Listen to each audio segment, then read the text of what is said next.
እግዚአብሔርን የምንከተለው የሆነ ፍላጎታችንን እንዲያሟላ ከሆነ ይሄ ሃይማኖት አይባልም። እግዚአብሔርን የምንከተለው የሆነ ጥያቄያችንን እንዲመልስ ጉዳያችንን እንዲፈጽም ከሆነ ይሄ ሃይማኖት አይባልም። እግዚአብሔር የኛ ጉዳይ ፈጻሚ አይደል። እግዚአብሔር በገንዘብ የቀጠርነው ወይም ኤጀንታችን አይደለም። እግዚአብሔር አምላክ ነው። እግዚአብሔር አባት ነው። እንደ አባትነቱ የሚጠቅመን እንኳን ጠይቀነው ሳይንጠይቀው ያደርጋል። የፈጠረን ጠይቀነው አይደለም። እንዲህ ባለ ሁኔታ ያኖረን ጠይቀነው አይደለም። እሱ ባወቀ ነው ያደረገው። ስጋውን የቆረሰ ደሙን ያፈሰሰ ራሱን የሰጠ ጠይቀነው አይደለም። ተገብቶንም አይደለም። ይሄን ሁሉ ያደረገ በጥቃቅኑ አይታማም። ግን ገልብጠን ግን እግዚአብሔርን እንደ ጉዳይ አስፈጻሚ የምናየው ከሆነ ግን ይሄ ጤነኛ ሃይማኖት እንዲህ ያለ ሰው እግዚአብሔርን የምንወደው ፍላጎታችንን ስለፈጸመ ከሆነ ይሄ የወደድነው እግዚአብሔርን ሳይሆን ፍላጎታችንን የወደድነው እግዚአብሔርን ሳይሆን ያንን የፈለግነው ፍቶታችንን ምኞታችንን እንዲህ ያለ ግንኙነት ያ የፈለግነው ነገር ሲቀር እግዚአብሔር ጋር ያለንን ግንኙነት በዛው ልክ መቀነስ፣ መድከም፣ መሻከር ይጀምራል።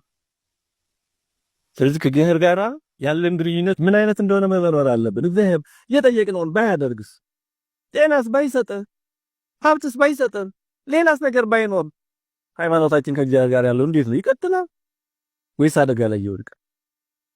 ይህ መጠየቅ አለብን። ሰማዕታት እኮ በሰዓቱ በስለቱ በመከራ ውስጥ ነው ያለሁት። እግዚአብሔር ጠልቷቸው ነው። ቅዱስ ጊዮርጊስን ያን ያክል 7 ዓመት መከራ ሲቀበል እግዚአብሔር ጠልቶት ነው አይደለም። ፍቅሩ እንዲገለጥ ነው። ቅዱስ ጊዮርጊስ እግዚአብሔር ያለው ፍቅር እንዲገለጥ የእግዚአብሔርም ኃይል በቅዱስ ጊዮርጊስ ላይ እንዲገለጥ ነው።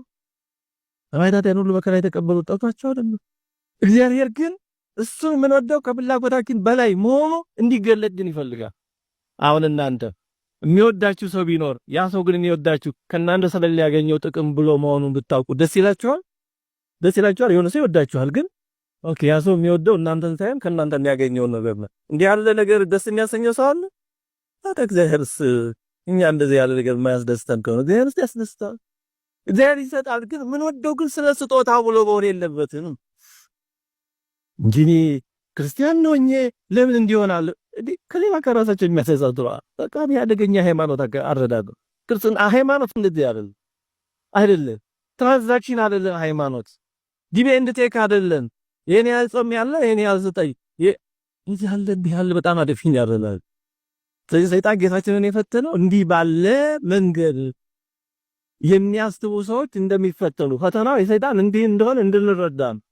የእግዚአብሔር ልጅ ከሆንክ ለምን ትራባለህ? ይሁን ድንጋይ አለ ዳቦ አድርግና ብላ የራስን መንገድ ሂድ። እግዚአብሔር አባቴ ነው የምትል አልደረሰልህም። በቃ የራስን መንገድ ሂድ። ሰይጣን የሚፈትነን እንዲህ ነው። በቃ እናንተ ሃይማኖት እስከመቼ ነው? ይኸው የኔ ታመሽ ደረሰልህ በበልበታ ይርክ ሁሉ እግዚአብሔር ቢኖር እግዚአብሔር ቢወድሽ ለምን ይሄን ሁሉ መከራ ያመጣብሃል የሚል አይነት ፈተና ነው። ኢዮብ የተፈተነውን አስታውሱ። ጓደኞቹ ኢዮብን የፈተኑት እንደዛ ብለው የኢዮብን መከራ ሲያዩ ምን አሉ ጓደኞቹ? ወይ አንተ የተሰወረ ኃጢአት አለብህ እኛ ማናቀው፣ ወይ እግዚአብሔር ደግሞ በአንተ ላይ ጨክኖብሃል። እግዚአብሔር ግን በወዳጆቹ ስለማይጨክን አንተ የሁሉ መከራ የመጣብህ ከኛ የተሰወረ ኃጢአት ቢኖርህ ነው ብለው ጨቀጨቁት። ኢዮብን ያንገዳገሩት ጓደኞቹ ናቸው። የነሱ አረዳድ እግዚአብሔር በወዳጆቹ ላይ መከራ አያመጣም ነው። የብዙ ሰው የተሳሳተ አረዳድ። አንዳንዱ ሰው አሁን ያለ ጻይረ ሞት ቶሎ ሲሞት አቤት እግዚአብሔር ስራውን መሰከረለት ምናምን የሚሉ ሰዎች አሉ። ጥሩ ሊሆን ይችላል። አሁን ግን አናቅ በአንጻሩ ደግሞ በጣም ተሰቃይቶ በጣም ተጠቂቆ ሲሞት ደግሞ ምን ስራ ኖሮበት ነው ምን ኃጢአት ኖሮበት ነው የሚሉ ሰዎች አሉ። እንደዚህ የሚሉ ሰዎች ሰምታችሁ አታውቁ? በጣም ሰው ተሰቃይቶ ተጠይቆ ሲሞት እንግዲህ ኃጢአት ኖሮበት ነው ስራ ኖሮበት ነው ማለት በቃ የተሰወረ በደል ኖሮበት እያሰቃየው ነው ይላል። የተሳሳተ አረዳድ ላይሆንም ይችላል ሊሆን ይችላል። እግዚአብሔር ወዳጆቹንም ጠይቆ ይወስዳል አጥርቶ ማለት ነው። እያጠራቸው ሊሆን ይችላል አናውቅም።